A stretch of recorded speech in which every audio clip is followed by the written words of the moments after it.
আমার হুজুর একদিন বিশ্ব জাকের মঞ্জিলে, যে হুজরা শরীফে দক্ষিণ হুজরা শরীফ বলা হয়, গিরিল মোবারকের পাশে কেবলাজান হুজুর হাঁটতেছে।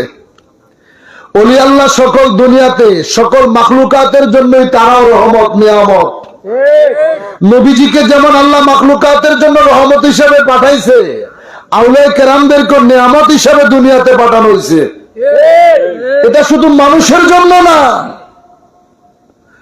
পশু পাখি পর্যন্ত ওলি আল্লাহর দরবারে রহমত পায়। একটা আপনার তেলাপোকা দেখবেন অনেক সময় উড়ে, চিনেন না তেলাপোকা? তেলাপোকা কিন্তু উড়াল মারে, পাখা আছে।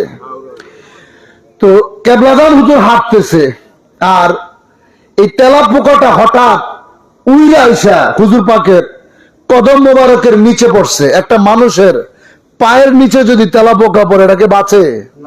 কথা হয় না, বাঁচে? হুজুর পাক বুঝতে পারলেন যে পায়ের নিচে তেলাপোকা পড়ছে। কেবলাজান হুজুর মুহূর্তের মধ্যে দাঁড়ায় গেলেন। তেলাপোকাটা হাতে নিয়ে হুজুর পাক চোখের পানি ছেড়ে দিলেন যে আল্লাহ, আমি তো এই তেলাপোকাটা দেখি নাই। হাসরের ময়দানে তোমার এই মাখলুক যদি আমার নামে তোমার কাছে বিচার দেয়, সেদিন তো আমি কোনো জবাব দিতে পারবো না। আজ দুনিয়ার মানুষ আমার হুজুরের কত গালি দিছে, বন্ড, বেদাতি, শিরকি, কাফের পর্যন্ত বলছে, কিন্তু আমার পীর কোনদিন কাউকে উল্টা একটা গালি দেয় নাই। পৃথিবীর কোন আলেম, কোন মুফতি, মুহাদ্দিস, কোন হাদিসের কিতাবে দেখাইতে পারবো না আমার নবীজির তরবার ছিল। নবীজি যুদ্ধের ময়দানে গিয়েছেন, কিন্তু নবীজির হস্ত মোবারক দ্বারা নবীজির তরবারের আঘাতে কোন একটা কাফের মারা গেছে, কোন একটা লোককে নবীজি জবাই করছে, এইরকম কোন হাদিস পৃথিবীর কোন মুহাদ্দিস, কোন মুফতি দেখাইতে পারবে না। আমার নবীজি প্রতিবাদ করছে, ফিরাইছে, নবী কাউকে আঘাত করে নাই।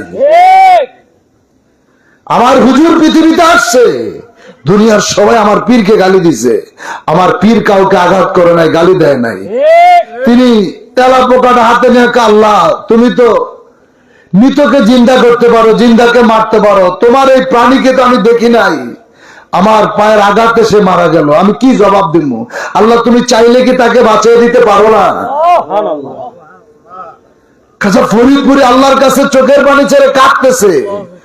হুজুর চোখ খুলতে দেরি, হুজুর হাতটা খুলছে, হুজুর হাত খুলতে দেরি, ওই তেলাপোকাটা আবার একটা উড়াল মাইরা হুজুরের হাত থেকে উড়াল মাইরা চলে গেছে। জোরে কোন সুবহানাল্লাহ। এখন আপনি এটাকে বিশ্বাস নাও করবেন, এটা আমার কিচ্ছু আসে যায় না। এটা আপনার বিশ্বাস হবে না, আপনি সেই ক্লাসে যান নাই, সেই ক্লাসে আপনি পড়েন নাই। আজ পদ্মার কথা মনে হলো।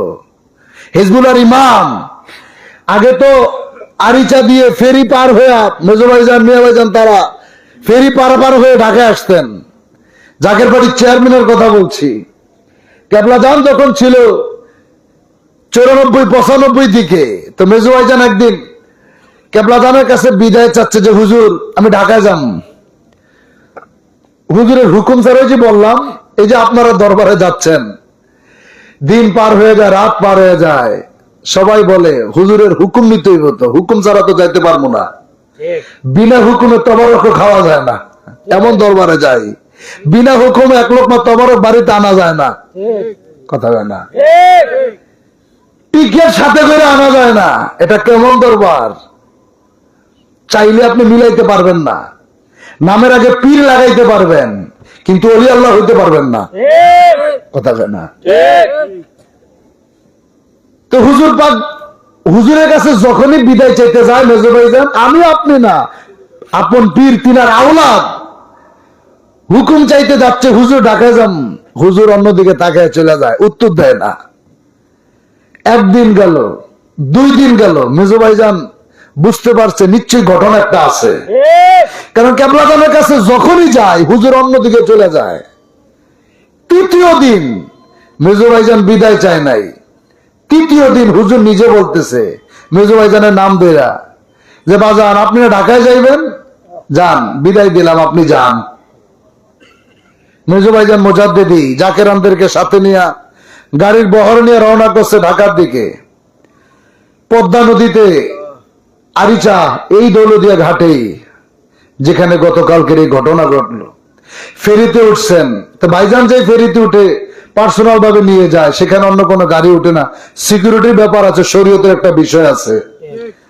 তো ভাইজান যাইতেছে পদ্মার মাঝখানে গিয়েছে, আল্লাহর কসম এটা আমি শুনছি হিজবুল ইমামের পবিত্র জবান থেকে। আমি যা কিছু বলছি, কারণ আমি আমার এই চোখ দিয়ে বিশ্বলি খাজা ফরিদপুরীকে দেখি নাই, আমি তিনার আওলাদকে দেখেছি। তিনার আওলাদকে দেখে আজকে আল্লাহ তাআলা আমাকে এই পর্যন্ত আপনাদের সামনে দাঁড় করিয়েছে। আজ থেকে অনেক বছর আগে এই এলাকায় এসেছিলাম জিকির করার জন্য, আজ আল্লাহ তাআলা আপনাদের এখানে আবার এনেছেন ওয়াজ করানোর জন্য। হিজবুল ইমাম দয়া করছেন বিদায় আজ বাংলাদেশের প্রত্যন্ত অঞ্চলে এই গোলাম কি বলি না বলি আমি নিজেও জানি না, কিন্তু আপনারা বসে কথাগুলো শুনতেছেন, এটা একমাত্র হিজবুল ইমামের নেক দয়া। তো তিনি এই ফেরিতে বসা, ফেরি যাচ্ছে পদ্মা নদীর মাঝখানে যখন গেছে, হঠাৎ মেজো ভাইজান মোজাদ্দেদের কানে আসতেছে, আওয়াজ আসতেছে, বাঁচাও বাঁচাও বলে নদীর ভিতর থেকে চিৎকার মেরে কাঁদতেছে, নদীতে ডুবে যাচ্ছে, বাঁচাও বাঁচাও বলে চিৎকার দিচ্ছে। মেজো ভাইজান মোজাদ্দেদি যিনি জাহাজ চালাচ্ছে, যিনাকে আপনার সারেং সাহেব বলে অথবা যাকে ক্যাপ্টেন বলে, তিনি জাহাজ চালাইতেছে, বলতেছে ওই জায়গা থেকে চিৎকারের আওয়াজ আসতেছে, আপনার লাইটটা একটু ওই দিকে ধরেন। লাইটটা যখন সেই দিকে আলোটা ঘুরিয়েছে, দেখে একজন লোক পদ্মা নদীতে হাবুডুবু খাচ্ছে। তখন জাহাজ সেই দিকে কাছে নেওয়া হলো, তাকে সেখান থেকে টাইনা জাহাজের মধ্যে উঠাইতে বললেন। জাহাজে যখন ওই লোকটাকে টাইনা উঠানো হলো, ওই লোক ছিল আমার কেবলাজানের মুরিদ। মেজো ভাইজান মুজাদ্দেদিকে দেখা ওই লোক ভাইজান বলে কেবলাজানের কদম জড়িয়ে গেছে। আল্লাহু আকবার জোরে বল। নারে তাকবীর, নারে রিসালাত, বিশ্বলি খাজা বাবা ফরিদপুরি, জাকের পার্টি, হিজবুল্লাহর মহাইমান, নারে তাকবীর। উনি মেজো ভাইজান বলে বাবার আওলাদের কদম জড়িয়ে ধরে কাঁদতেছে। মেজো ভাইজান বলে আপনি কে, আমাকে চিনেন? ভাইজান আমি কেবলাজানের মুরিদ। তখন হিজবুল ইমাম কেবলাজান হুজুর ফাঁকের দিকে অর্থাৎ দরবার শরীফের দিকে ফিরে বলে, কেবলাজান 2 দিন ধরে বিদায় চাইলাম, বিদায় দিল না, আজকে কেন বিদায় দিলা বুঝতে পারলাম। গোলাম রে দিয়া তোমার মুরিদ পর্দা থেকে বাঁচাইবা, এই জন্য হয়তো আজকে বিদায় না চাইতেই তুমি আমার বিদায় দিয়া পাঠিয়ে দিলা। এই হচ্ছে বিশ্বলি খাজা ফরিদপুরের কারাগার, ইনি হচ্ছে হিজবুল ইমাম জাকির পার্টি মহামান্য চেয়ারম্যান। চিৎকার মেরে বলো আল্লাহু আকবার। আজ সেই বান্ধবের কদমে আমরা আছি, খুশি না ভেজা? তিনার কদমে আছি, যার কারণে আমাদেরকে এখন তিনি আমাদের নালিশ নিচ্ছে, আমাদের কথা শুনে তিনি আমাদেরকে সান্ত্বনা দিচ্ছে।